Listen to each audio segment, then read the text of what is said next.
Le sujet qui ce soir nous rassemble, donc, c'est sur les extraterrestres. Donc je vais être assez brut de décoffrage, je vais expliquer que les extraterrestres n'existent pas, qu'ils sont tout simplement des démons. D'où le titre effectivement sur les extraterrestres, les crop circles, le mensonge des Illuminati. Donc, si nous comprenons l'enfer, nous comprenons les extraterrestres et la possibilité de tirer des connaissances de ces entités interdimensionnelles. Mais à quel niveau se déroule cet échange? Qui en sont les opérateurs et dans quel but? Nous savons que les anges déchus connaissent depuis leur chute les lois de la nature qu'ils peuvent, jusqu'à une certaine limite, utiliser pour opérer de faux miracles, des prodiges, troublant ainsi l'esprit des hommes. Nous pouvons enfin penser que ces connaissances ne seraient pas données gratuitement. Pourquoi les extraterrestres entrent-ils en contact avec nous? Car il ne faut pas perdre de vue que la Terre est le centre de la création, comme nous allons le démontrer.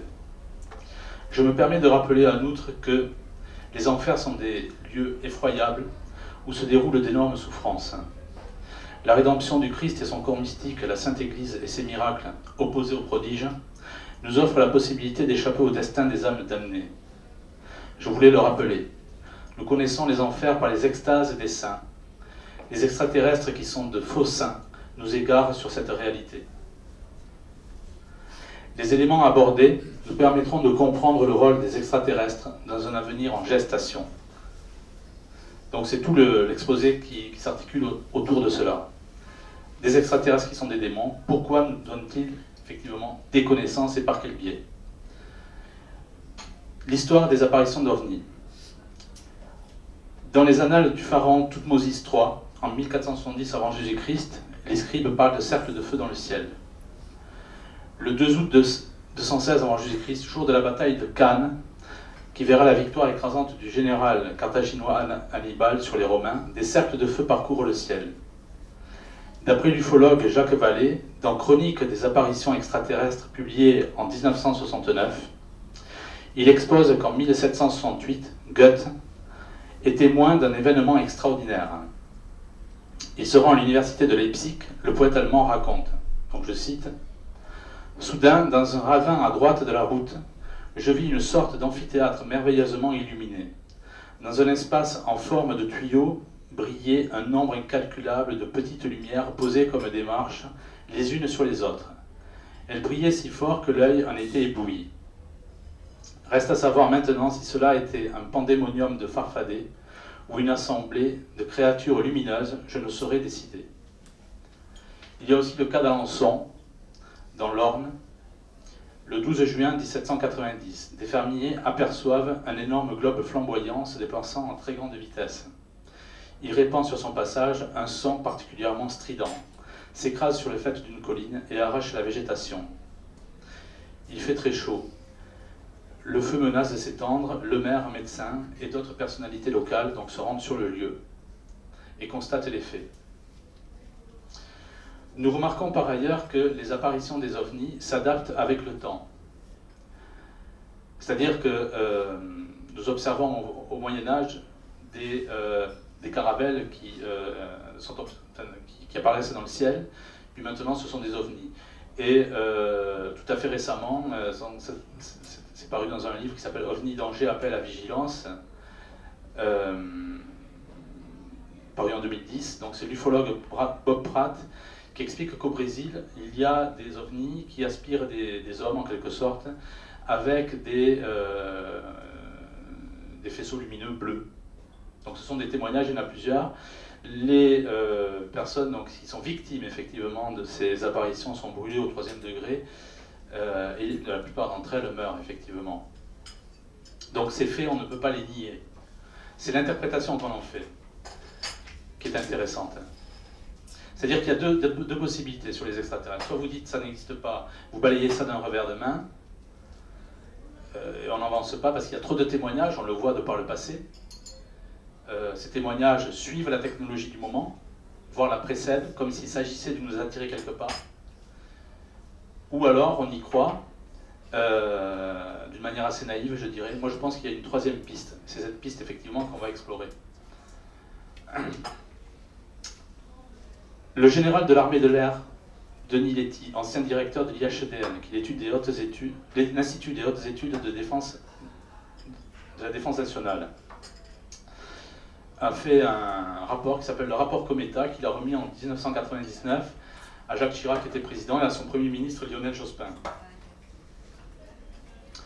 Et donc, dans ce rapport, il observe tous les phénomènes qui dérangent, en fait, je dirais, le commun des mortels, et il constate dans la catégorie D, c'est-à-dire la catégorie maximale des objets inconnus, qui constitue 4 à 5% de cas où il n'a aucune explication. C'est-à-dire que sur les apparitions qu'il voit d'objets volants non identifiés, 4 à 5% n'ont aucune explication, et donc ce sont véritablement des objets volants non identifiés. Il observe, donc c'est un général qui travaille avec des amiraux, des gens de l'armée, ce que j'appelle des gens qui ont le cerveau particulièrement bien cadré. Ils ne sont pas évaporés. Et donc le général Letty observe donc des apparitions d'ovnis, mais tout se déroule dans l'atmosphère. C'est-à-dire qu'il ne voit pas d'ovnis, c'est ce qu'il explique dans le rapport Cometa, venant de l'univers pour entrer dans l'atmosphère. Tout se déroule dans l'atmosphère. Et un autre cas tout à fait intéressant, les ovnis qu'il étudie, dans le cas de l'Iran, disparaissent en 1979 quand les ayatollahs arrivent au pouvoir. C'est-à-dire que quand les ayatollahs arrivent au pouvoir, les ovnis disparaissent. C'est une observation. C'est comme ça.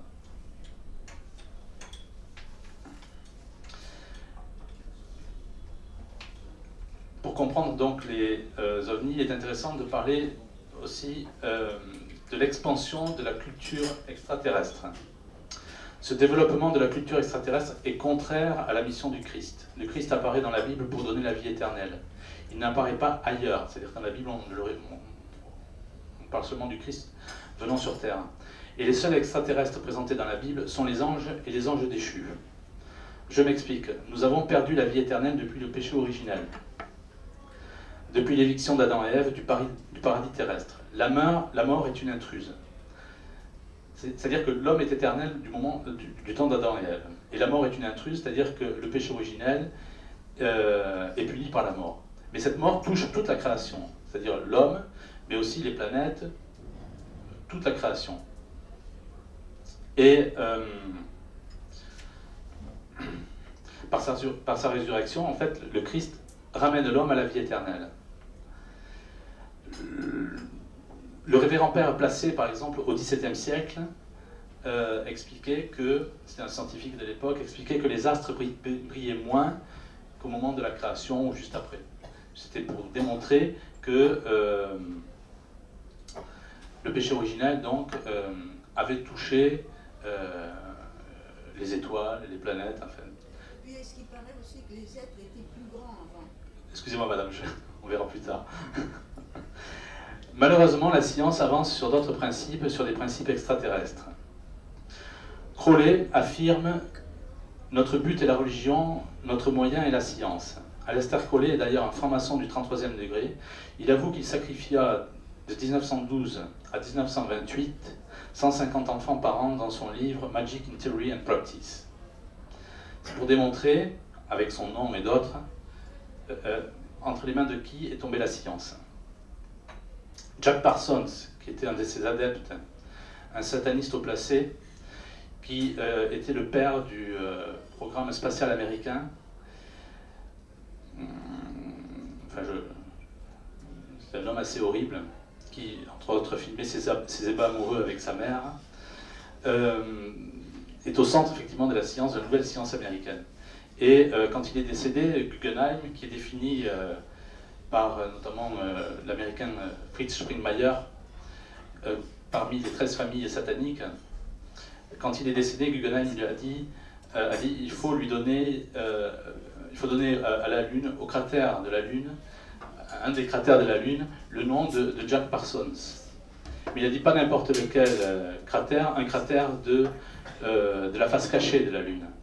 On voit une fois de plus, de par ces personnes, et on va le confirmer au fil de l'exposé, que la science n'est pas du tout neutre.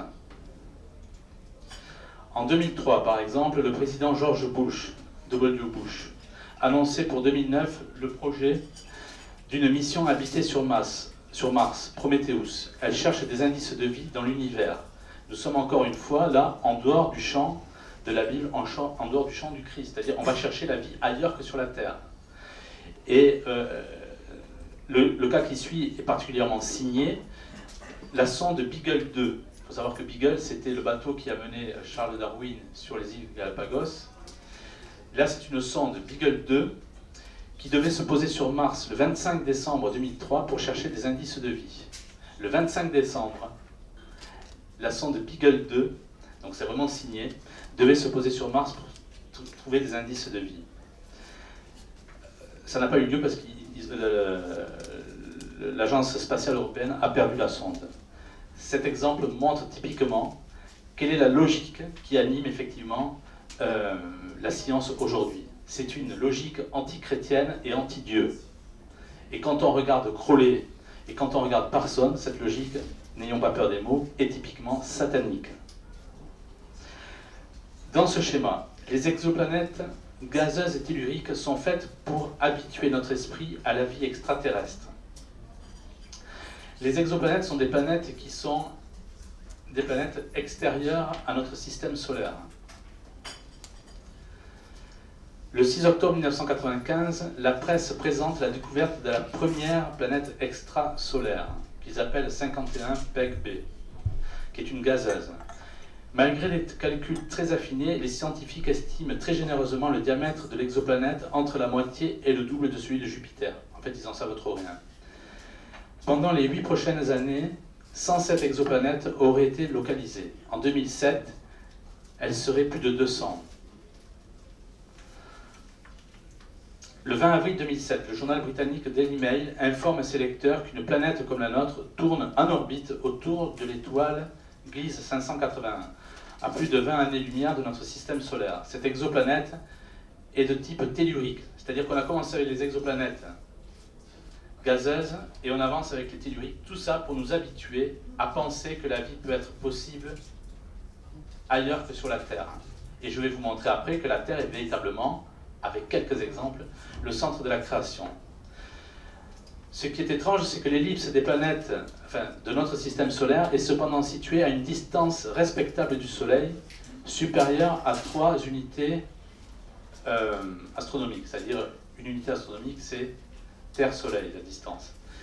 Au contraire de 75% des exoplanètes qui orbitent à proximité de leurs étoiles. C'est quand même un peu choquant. Mais les scientifiques donc, qui veulent nous amener sur ce terrain-là ne nous expliquent pas tout ça. Ils nous disent voilà, il y a une moisson très généreuse d'exoplanètes, où je répète, on commence par les exoplanètes gazeuses et ensuite les telluriques, pour nous faire penser que la Terre ne serait pas le fruit d'une création surnaturelle, mais plutôt le fait du hasard. C'est typiquement du darwinisme, de l'évolutionnisme. Du moment que l'on admet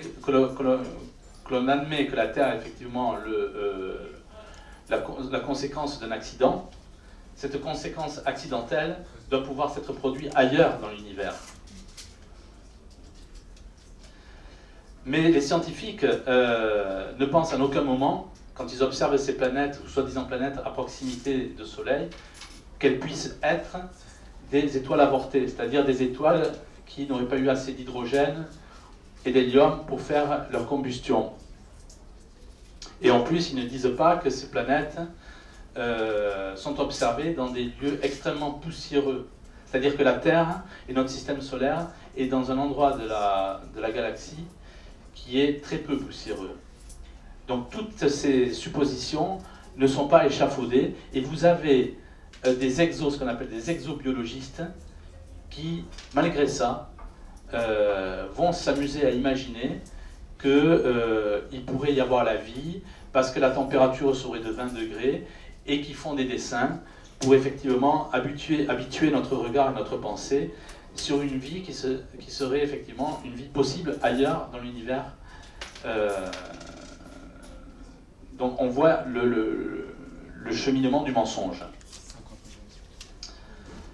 La recherche de l'eau va dans le sens de cette culture extraterrestre. Par exemple, l'hebdomadaire American Time utilise dans un sous-titre choc mais mensonger, des astronomes ont détecté de l'eau sur des planètes autour d'autres étoiles. La grande gifle qu'a reçue la science, c'est par exemple le cas, on le voit avec le cas de la sonde Stardust, qui est un projet de la NASA. Cette sonde a été lancée le 7 février 1999 en direction de la comète Wild 2, qu'elle a rejoint le 2 janvier 2004. Cette sonde a étudié donc la comète Wild 2, son noyau, et elle n'a trouvé que de l'olivine. L'olivine, c'est une roche qui se transforme en serpentine avec de l'eau, au contact de l'eau. On n'a trouvé aucune trace de serpentine. Pendant des décennies, la science nous a bassinés en nous disant « mais le noyau des comètes est fait de glace. Il n'en est rien ». Et le responsable de cette mission, qui s'appelle Mikhail Zolensky, explique que cette découverte constitue une totale remise en question. Mais la science est comme ça. Sans arrêt, on spécule sur des événements qui ne sont pas du tout observés, comme les exoplanètes. Le tout, c'est de nous amener à une conception du monde qui nous éloigne de Dieu. Et comme il n'y a pas de neutralité, pas plus dans les cieux que sur terre, si vous n'êtes pas avec Dieu, vous êtes avec le démon. Je ne sais plus, c'est une citation de Léon Bloy qui dit « Si vous ne priez pas Dieu, vous priez le démon ». C'est exactement la même chose avec la science. Si vous n'avez pas conscience de votre créateur, c'est que vous êtes dans le camp de l'ennemi. Je suis désolé de vous le faire aussi brut, mais c'est la stricte vérité. La science-fiction est faite, elle, pour cabaliser les esprits. Les extraterrestres, que vous le vouliez ou non, qui sont anti-chrétiens et anti-catholiques, je dirais surtout, tirent leur essence de la Kabbale. Ce n'est pas du tout neutre. La Kabbale, qui est la loi orale et secrète, abrite des entités ressemblant à des extraterrestres, des formes déterminées et multiples de créatures. Elle voudrait établir une correspondance de structure entre deux mondes, le monde du visible et l'Ensof, c'est-à-dire l'univers ou l'infini. Cette thématique est toujours reprise et ne mentionne jamais les anges. Nous sommes dans un champ contraire à celui du catholicisme. D'ailleurs, j'avais relevé le nom d'un professeur roumain qui s'appelle le professeur Miklos, qui dit textuellement « Le phénomène ovni conduit l'homme qui s'y intéresse à redécouvrir le vieux gnosticisme des sectes juives des premiers siècles de notre ère. » C'est clair, c'est clair. Et on va continuer, vous allez voir. Herbert George Wells, qui est décédé en 1946, illustre cette tendance. Il étudie la biologie sous la direction de Thomas Henry Huxley, le plus ardent défenseur de Charles Darwin. Sa croyance en l'existence d'extraterrestres de martiens, donc la croyance de Wells, provient d'une conception évolutionniste. Son plus célèbre roman, La guerre des mondes, publié en 1898, a été adapté en 2005 par le grand metteur en scène hollywoodien Steven Spielberg. Le petit-fils, pour vous dire comme quoi c'est un monde souterrain qui est lié, qui a énormément de ramifications entre ces éléments. Donc on voit la proximité de Wells qui vend un peu les martiens dès 1898. Son livre est repris par Hollywood. On voit que Wells est un proche de Thomas Henry Huxley. Mais il est intéressant aussi de remarquer que le petit-fils de Thomas Henry Huxley, Julian Sorrell Huxley, qui est décédé en 1975, était un biologiste britannique, théoricien de l'eugénisme, et qui fut le premier directeur de l'UNESCO. Il fonda aussi le World Wildlife Foundation, association mondialiste chapeautée par la secte satanique de la Lucifer Trust, créée en 1922. D'ailleurs, une des filiales de la Lucifer Trust, le mouvement de la bonne volonté, qui a été créé en 1935, siège jusqu'à aujourd'hui à l'ONU. Donc quand vous voyez Wells et que vous voyez la famille Huxley, rien n'est le fait du hasard. On voit bien que ces gens-là veulent mener notre imagination et notre éternité vers quelque chose qui n'est pas du tout chrétien. Wells, d'ailleurs, est un socialiste de la très influente Fabian Society, connu pour avoir financé la révolution russe de 1917. Révolution russe, d'ailleurs, qui a été financée par les 13 lignées sataniques, les grands banksters, on va les appeler comme ça. Monseigneur Gomme, à propos des sectes, donc il y a 100 ans, explique très clairement, d'ailleurs, que tout ce qui vient des sectes tire ses connaissances de la Kabbale. C'est-à-dire qu'à l'heure actuelle, les gens pensent avoir une connaissance nouvelle, ce n'est que du réchauffé, ça vient de la Kabbale. Et c'est exactement la même chose avec le père, ça je vous conseille de le lire, le père Julio Mainviel, décédé en 1973, qui est un prêtre argentin, qui affirme, lui aussi, que tout ce qui n'est pas catholique vient de la Kabbale.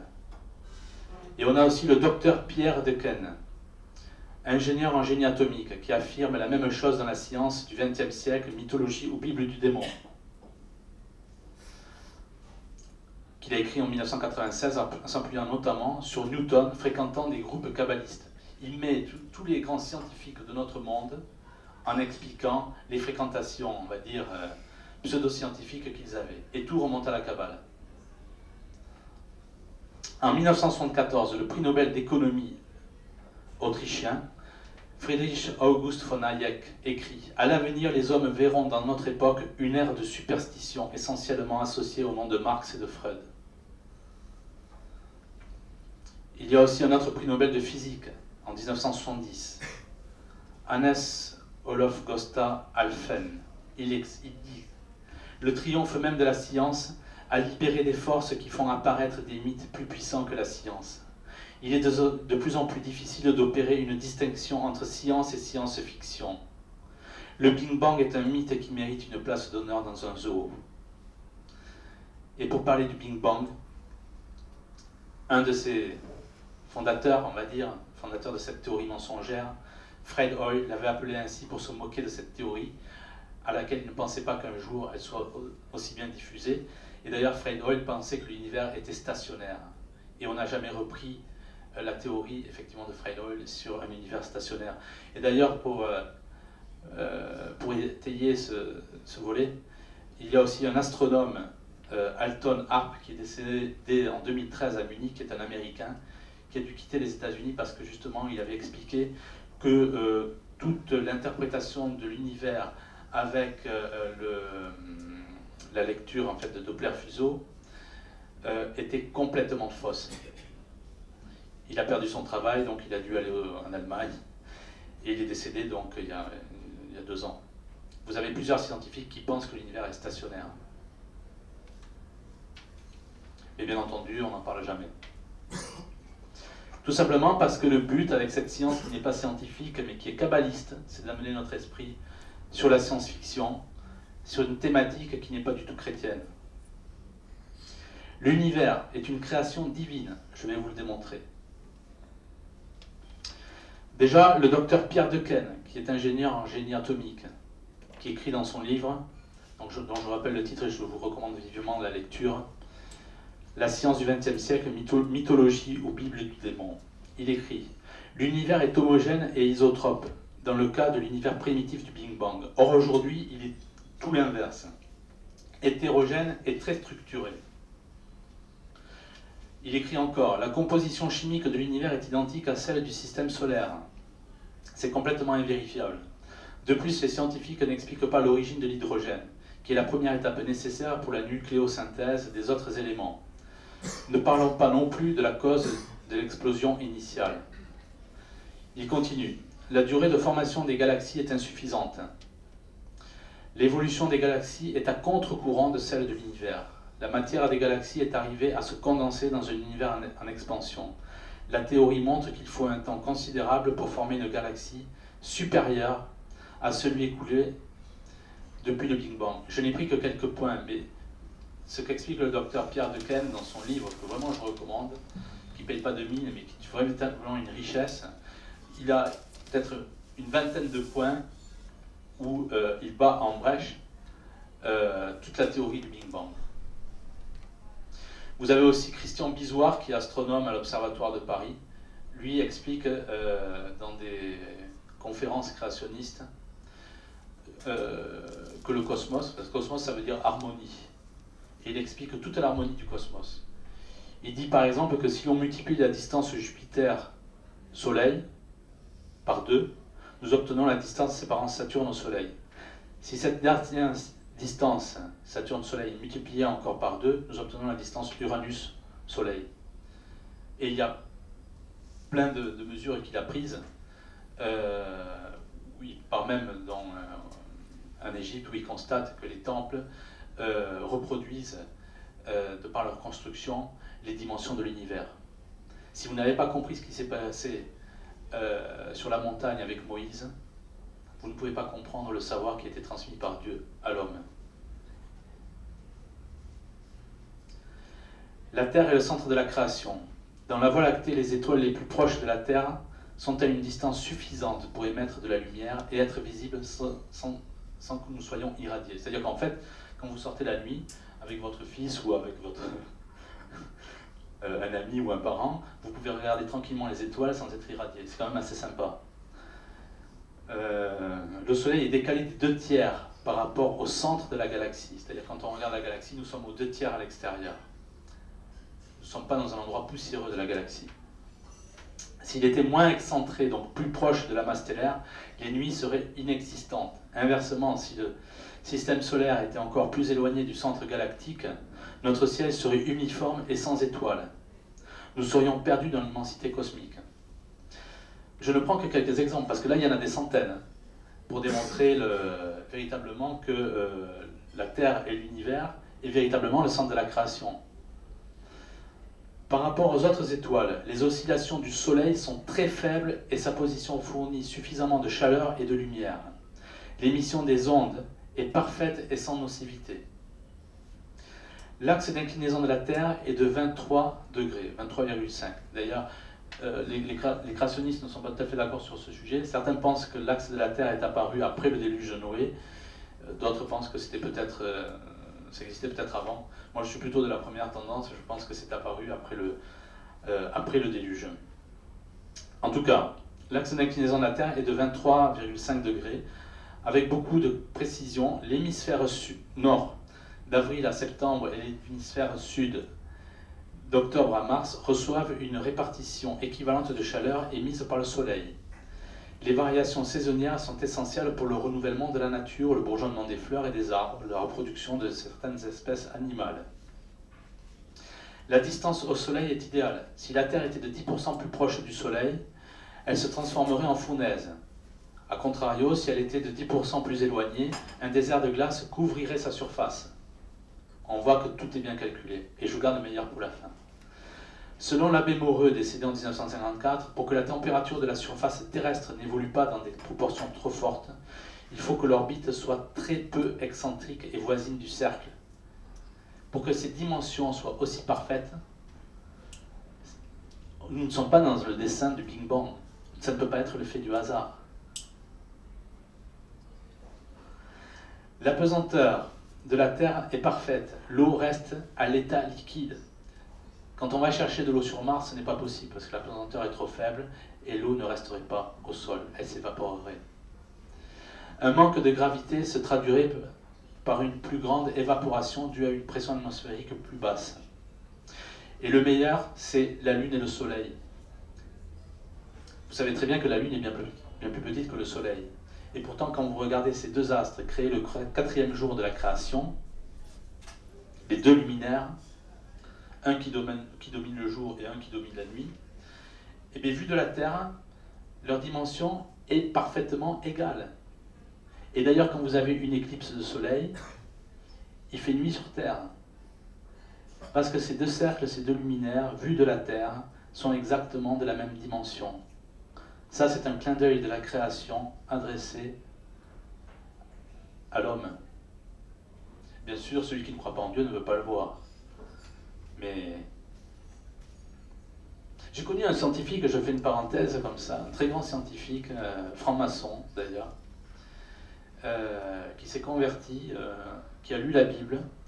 Quand il a ouvert la Bible, il me l'a... Ce sont ses mots. C'est un grand scientifique, enfin un grand scientifique, oui.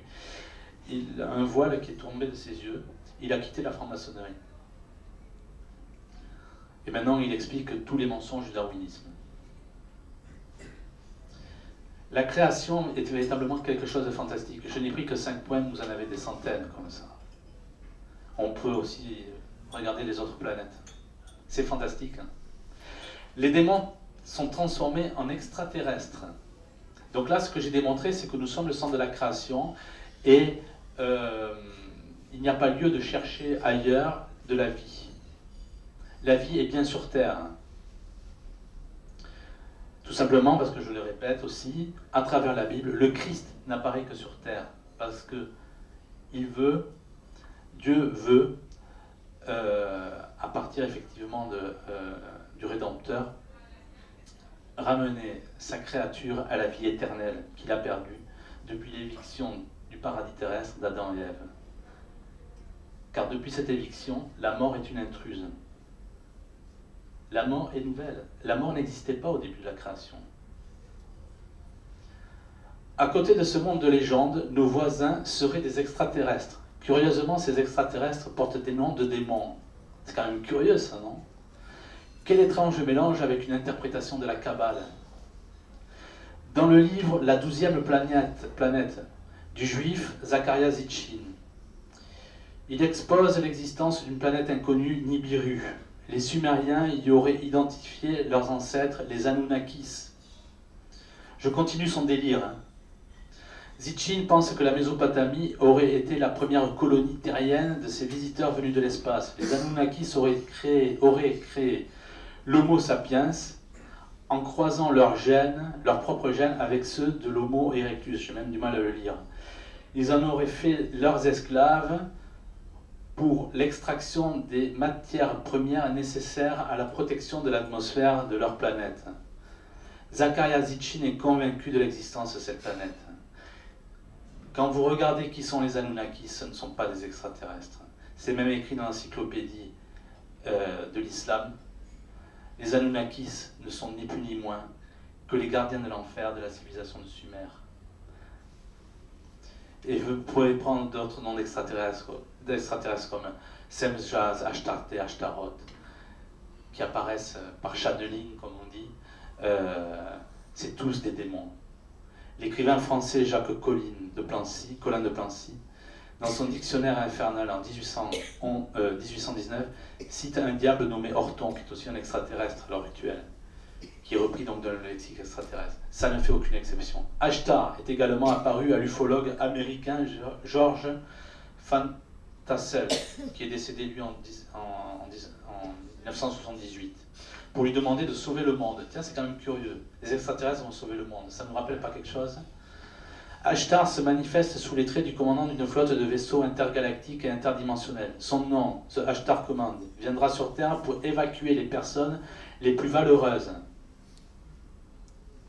Tandis que notre planète sera soumise à une purification. Ashtar sera alors assisté de Lucifer, présenté comme sauveur, et par le seigneur Sananda. Sananda est l'appellation que donnent les sectes ufologistes au Christ. Voilà quel est le délire extraterrestre. Encore une fois, vous retrouvez des scientifiques liés à la Kabbale pour nous expliquer comment tourne le monde aujourd'hui. Vous retrouvez quoi? Et tout ça, c'est la cause essentielle, c'est Darwin. Darwin financé par, faut-il le préciser encore, par Rockefeller. Et qui a été trouvé par Marx. Et Marx qui était un Illuminati, bien entendu. Un Illuminati qui, avec le protocole du Parti communiste, a mis en application le programme des Illuminati qui était déjà dans le testament de Satan de Weishaupt, écrit en 1770. Rien ne le fait du hasard. Ces gens qui traitent d'économie traitent aussi de science. Et ils sont là pour se charger de nous faire voir le monde comme ils voudraient qu'on le voit. Et surtout pour que votre âme n'aille pas au paradis. Ne vous leurrez pas, on en est là. C'est tout simplement la lutte entre deux hiérarchies qui se passe dans le ciel, entre la Sainte Trinité et le démon. Et la terre n'est que le reflet de cette bataille. Que vous l'acceptiez ou pas, c'est la vérité. Le père Funès, rien à voir avec l'acteur de cinéma. Ça, c'est pour vous dire où en est le Vatican, qui est une secte satanique à l'heure actuelle. Là aussi, il faut parler clair. L'Église n'est pas en dehors du coup, dans cette kabbalisation des esprits. Quoi de plus normal pour une élite maçonnique et satanique? Et là, c'est très frappant, vous allez voir, vous allez tomber de haut.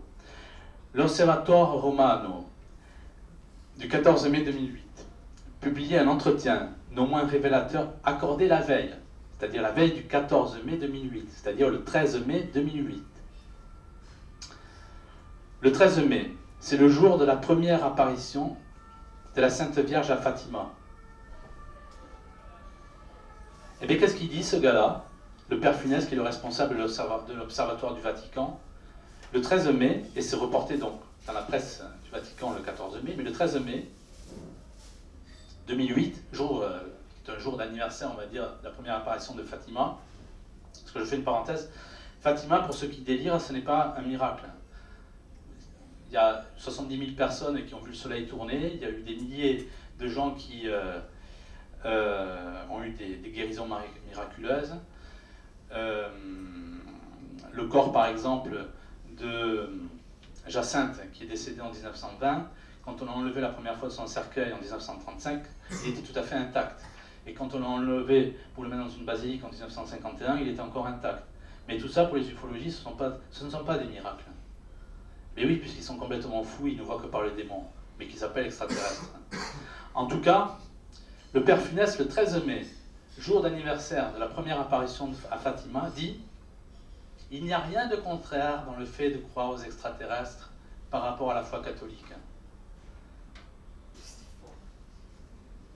Mais il faut déchiffrer.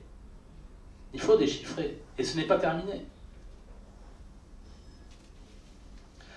Ce n'est pas terminé, puisque le pseudo-pape ou l'antipape François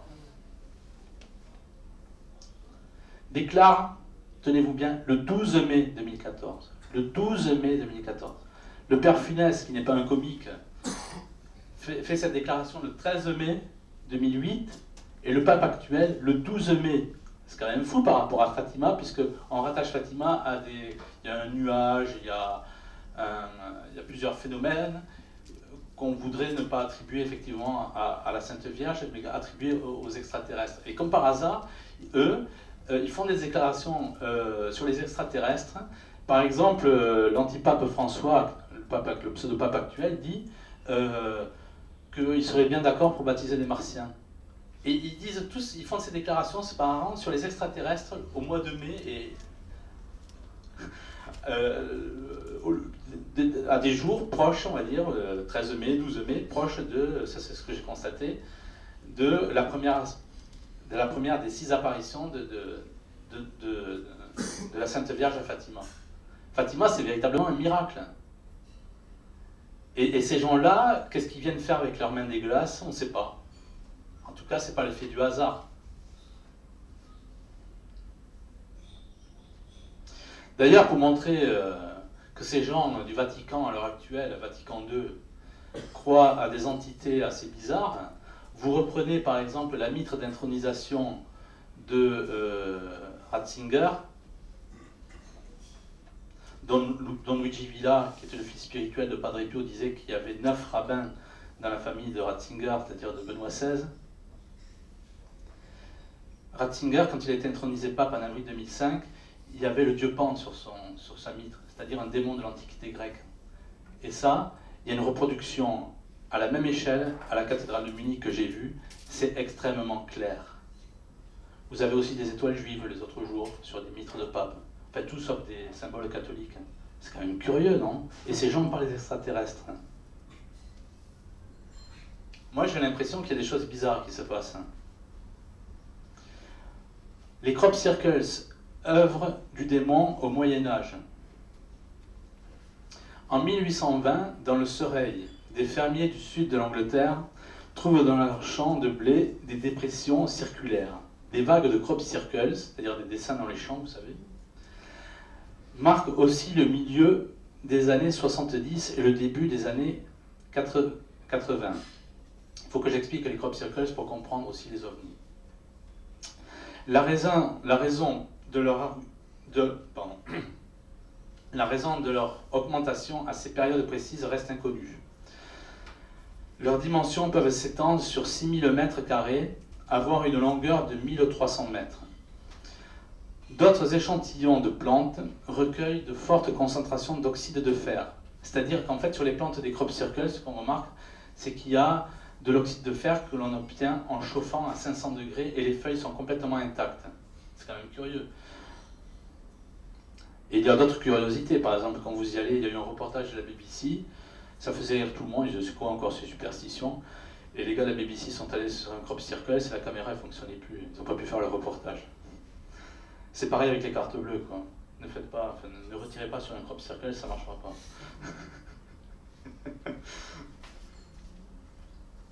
Mais vous allez voir pourquoi je vous parle des crop circles, c'est une raison. Plus de 80% des crop circles apparaissent sur des terrains militaires. C'est ce que dit Rock Soccer dans une vidéo avec Tepa. C'est ce que dit aussi le docteur Chirouti Sandrier, qui est catholique et qui a fait des études donc, de théologie.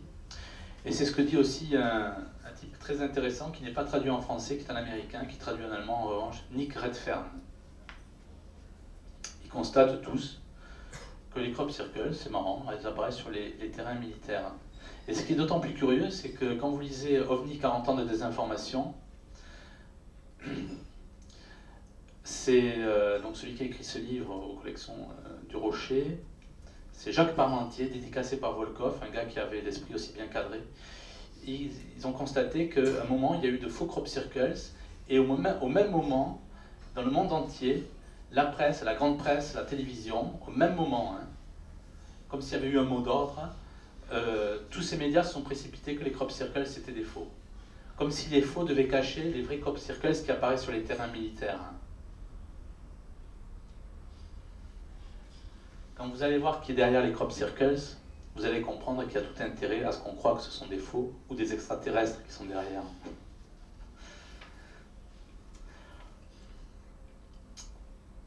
Aujourd'hui, donc, pour les crop circles, pour les vrais crop circles, on parlerait d'armement secret.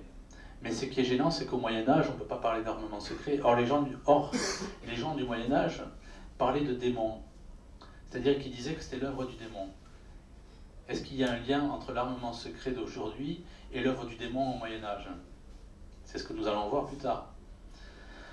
Un armement secret. Pour les ovnis, l'année clé de l'ufologie, c'est 1947. 1947, création de la CIA. Juin 1947, c'est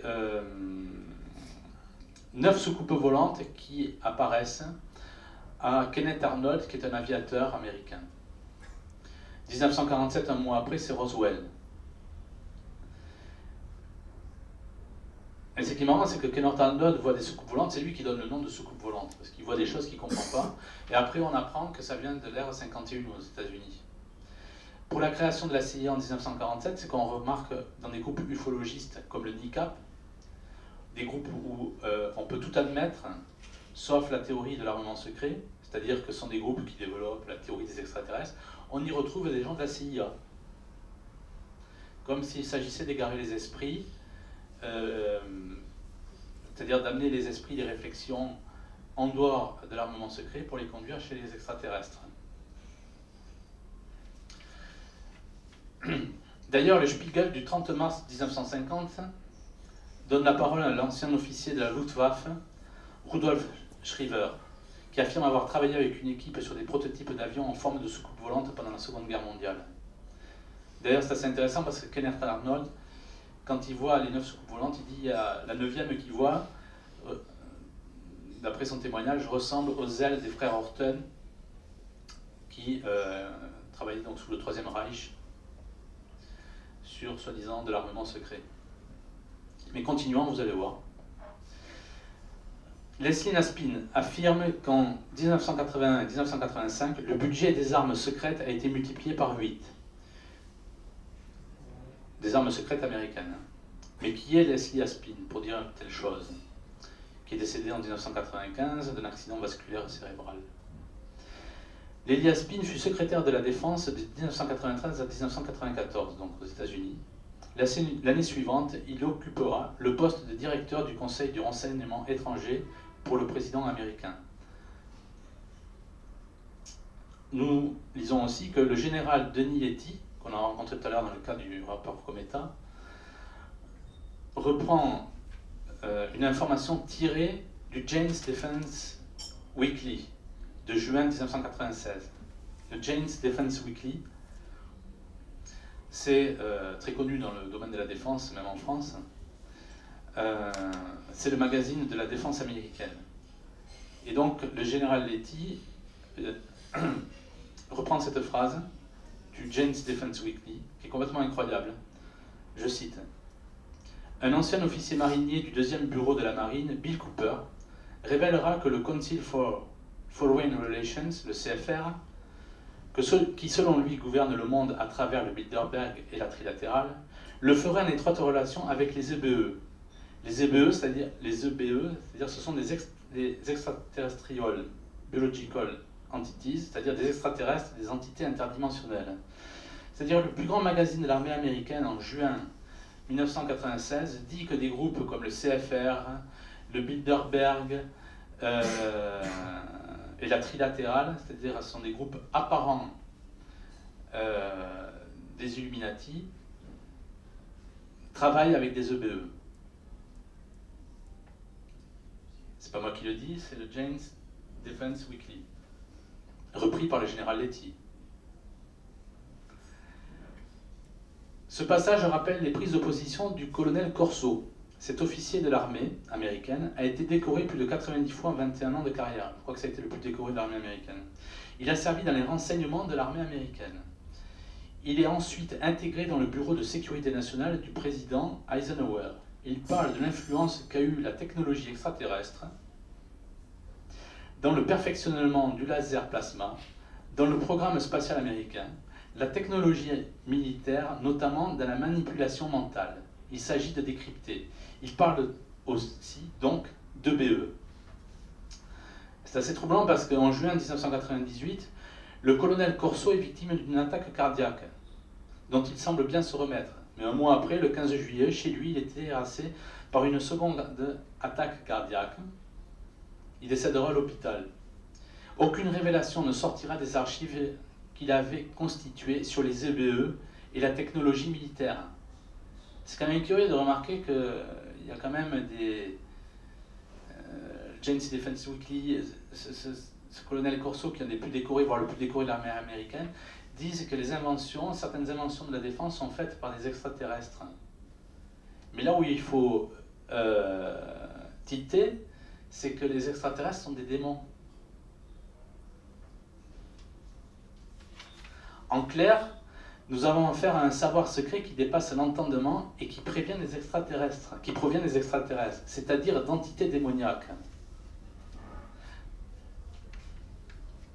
Le rapport Cometa révèle une chose tout à fait incroyable. Le général Letty écrit aussi que l'épouse de l'ambassadeur américain dans les années 80, Galbraith, son épouse donc, est contactée par les Rockefeller pour recenser dans le monde les scientifiques qui s'intéressent aux soucoupes volantes.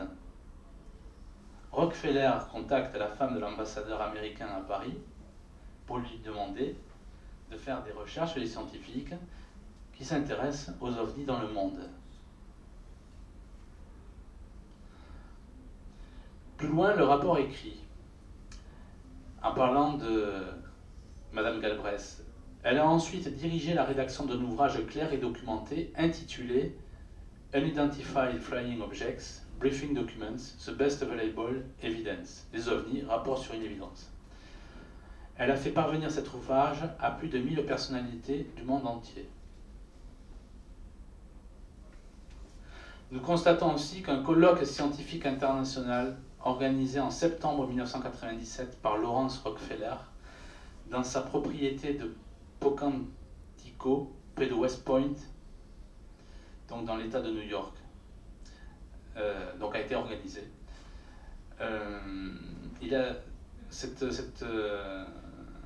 Ce colloque a été animé par l'astrophysicien Peter Sturrock, spécialiste des fluides.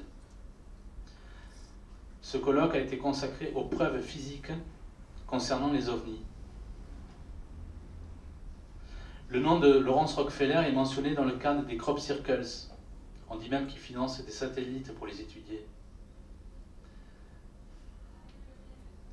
C'est quand même marrant qu'après on va vous expliquer, et au même moment dans le monde, la presse se déchaîne pour dire que les crop circles sont des faux, alors que vous retrouvez Rockefeller derrière. Rockefeller, je le répète pour la deuxième ou la troisième fois, qui finance la femme de l'ambassadeur américain pour qu'elle fasse des recherches sur les scientifiques qui s'intéressent aux ovnis. Quand vous êtes au courant que ces extraterrestres sont des démons, c'est un peu curieux tout ça. En conclusion, comme dans le cas des crop circles existant déjà au Moyen-Âge, nous observons des ovnis, des apparitions en lien avec le démon. Aujourd'hui, ces techniques concerneraient un savoir très avancé. Les scientifiques faisant progresser la science vers une convergence avec le monde de la science-fiction seraient-ils davantage des mages travaillant avec des forces interdimensionnelles? Est-ce que ces scientifiques, ces kabbalistes, ne seraient pas en fait des mages qui interrogeraient ces entités interdimensionnelles? Ainsi, notre science moderne, Padre Pio disait d'ailleurs que la science moderne était la Bible du démon. Ainsi, notre science moderne serait régie par l'ère des Lumières, la fausse lumière, bien entendu, celle de Lucifer. Les scientifiques seraient ainsi des mages. Souvenez-vous de la citation du sataniste Aleister Crowley. Notre but est la religion, notre moyen est la science. Et son adepte Parsons, celui qui filmait ses ébats amoureux avec sa mère, à qui Guggenheim, une des 13 familles sataniques, a donné un des cratères de la Lune, a donné le nom de Parsons à un des cratères de la Lune, c'est-à-dire de la face cachée de la Lune, était un des pères du programme spatial américain. De plus, le colonel Corso, terrassé par une seconde crise cardiaque, et dont les recherches seront cachées, parle d'EBE dans la science. Jane's Defense Weekly affirme que le CFR, qui est une succursale des Illuminati, dirige le monde avec des EBE. Pour quelle raison? La préparation des faux miracles de l'Antéchrist. Certains, comme l'ancien officier américain Fritz Springmeier, pensent que cette technologie secrète s'accompagnerait d'une biologie secrète préparant une nouvelle race humaine. Verrons-nous débarquer des Martiens nés de laboratoires secrets? Nul ne le sait. C'est-à-dire que Springmeier pense que l'armement secret existe, mais il y a aussi la génétique secrète, et on ne sait pas ce qu'elle va donner dans le plan de l'Antéchrist qui va s'accompagner. Pour que l'Antéchrist soit accepté, il faut qu'il y ait de faux miracles, mais d'une envergure mondiale et suffisamment puissant pour que les gens l'acceptent. Mais ce monde qui vise à faire table rase des religions traditionnelles s'appuiera sur des faux miracles qui tromperont le plus grand nombre. Et la science-fiction et la science, comme avec les exoplanètes, maintenant notre esprit à une vie extraterrestre, n'est pas le fait du hasard. Je ne serais pas étonné que le Vatican affirme un jour, par exemple, que le Christ soit une légende, que l'on a retrouvé son corps, alors que le linceul de Turin montre, avec la nouvelle technologie, le Christ en 3D. Le monde prochain est celui des Illuminati, imposant des fausses croyances à l'aide d'une fausse science, où l'homme ne sera plus la création de Dieu, mais celle d'étranges laboratoires. Ça sera l'enfer sur terre. Enfin, pour les plus circonspects, je rappelle que la belle-mère de Noé rigolait du patriarche construisant l'arche. Elle ne rigola pas longtemps. Préparez-vous à ces temps de l'Apocalypse. Les églises sont encore ouvertes, malgré un Vatican qui est extrêmement louche.